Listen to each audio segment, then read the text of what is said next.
कर रही हूँ क्योंकि आईटीसी के नतीजे आ गए हैं और वो अब डिसाइड करेगा कि यहाँ से आगे एफएमसीजी स्टॉक्स में आपकी क्या रणनीति होनी चाहिए। तो अनुमान क्या था 5115 के आसपास का, 5020 करोड़ कंपनी ने किया है डिलीवर। हल्का सा ये एक मिस है, ध्यान रखिएगा, एक हल्का सा मिस प्रॉफिटेबिलिटी के फ्रंट पर।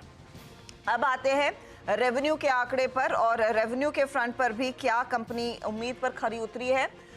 16,580 करोड़ या फिर हाँ ये आंकड़ा है, 16,992 करोड़ का अनुमान था, तो वहां पर भी हल्का सा एक मिस देखने को मिला है। EBITDA लेवल पर आप गौर करेंगे तो 6,162 करोड़ कंपनी ने डिलीवर किया है, जहां पर 6,300 करोड़ के आसपास का अनुमान था। और मार्जिन्स ही हैं जो दरअसल इन लाइन है 37.2% के आसपास। अब कुछ देर में आंकड़ा आएगा वॉल्यूम्स का, और फिर वो ब्रेकडाउन देखने को मिलेगा कि एफएमसीजी बिजनेस में क्या हाल रहा, इनके सिगरेट बिजनेस ने क्या कंट्रीब्यूट करके दिया है। लेकिन जो फौरी तौर पर आप नजर डालेंगे तो आपको लगेगा एक्सपेक्टेशन से थोड़े पीछे रह गए हैं, थोड़े से फीके नंबर्स हैं। कौस्तुभ पावस्कर हमारे साथ हैं, शेर खान के डेप्यूटी वाइस प्रेसिडेंट, इस सेक्टर को क्लोजली ट्रैक करते हैं।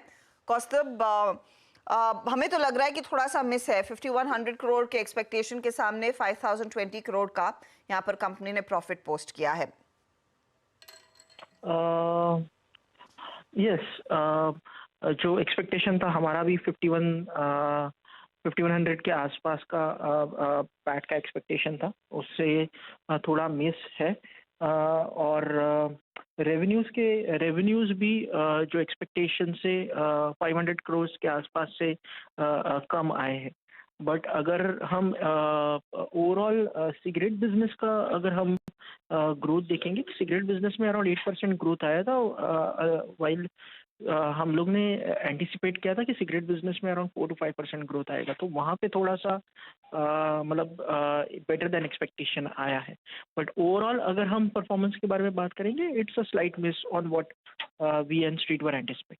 जो बड़ा बड़ा बिजनेस है वो सिगरेट का ही है, और वहां पर अगर आप उम्मीद से बेहतर एबिट ग्रोथ देख रहे हैं which is nearly 5%, expectation 3 to 4% की थी, और ये जो वॉल्यूम रेवेन्यू ग्रोथ का आंकड़ा करीब 8% के आसपास आ रहा है, तब तो सब चंगा है कौस्तुभ, तो चिंता करने की क्या वजह हो सकती है?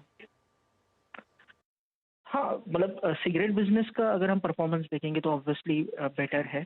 ओवरऑल परफॉर्मेंस और एफएमसीजी बिजनेस कैसे किया है, आई थिंक वो एक इम्पॉर्टेंट माना जाएगा। और ओवरऑल कंपनी क्या कमेंट्री देता है, बिकॉज हमने देखा है कि काफ़ी सारे कंपनीज ने अच्छी कमेंट्री दी है इन टर्म्स ऑफ आउटलुक। तो प्रेस रिलीज में आईटीसी भी कैसी कमेंट्री देता है उसके ऊपर भी काफ़ी सारी चीज़ें निर्भर होती है। ऑब्वियसली अगर हम परफॉर्मेंस के पॉइंट ऑफ व्यू से देखेंगे तो स्लाइट मिस, बट कुछ कुछ सेगमेंट्स में कंपनी ने अच्छा परफॉर्म किया। ओके, मतलब मेरे ख्याल से बहुत निर्णायक बात तो इस इंटरव्यू में ऑलरेडी हो चुकी है। सिगरेट रेवेन्यूज़ की ग्रोथ, वहाँ पे सिगरेट रेवेन्यू ग्रोथ काफ़ी स्ट्रॉन्ग है, 8% की, जो कि स्ट्रीट की एक्सपेक्टेशन थी कौस्तुभ की लगभग 4 to 5%। हाँ, top line bottom line front पे अगर आप देखें एक मिस है। बट कौस्तुभ, आपका प्राइस टारगेट आईटीसी पे क्या है, कंसिडरिंग आई थिंक बीते 6-7 महीने के अंडर परफॉर्मेंस के बाद एट अ प्राइस ऑफ 441 आपका प्राइस आउटलुक, या फिर अभी आप कंपनी की कमेंट्री का इंतजार करेंगे? देखिए, फिलहाल हमारा प्राइस टारगेट है 515, जो मुझे नहीं लग रहा है हम उसमें कोई चेंज करेंगे। इम्पोर्टेंट यही है कि कंपनी की कमेंट्री, या जो जैसे मैंने कहा कि प्रेस रिलीज में वो क्या एक विजिबिलिटी देते हैं कि आगे चल के कैसे परफॉर्मेंस आएगा, क्या उनका नज़रिया है in terms of FMCG business growth. तो वो एक काफ़ी इम्पोर्टेंट माना जाएगा कि कैसे कंपनी का परफॉर्मेंस रहेगा।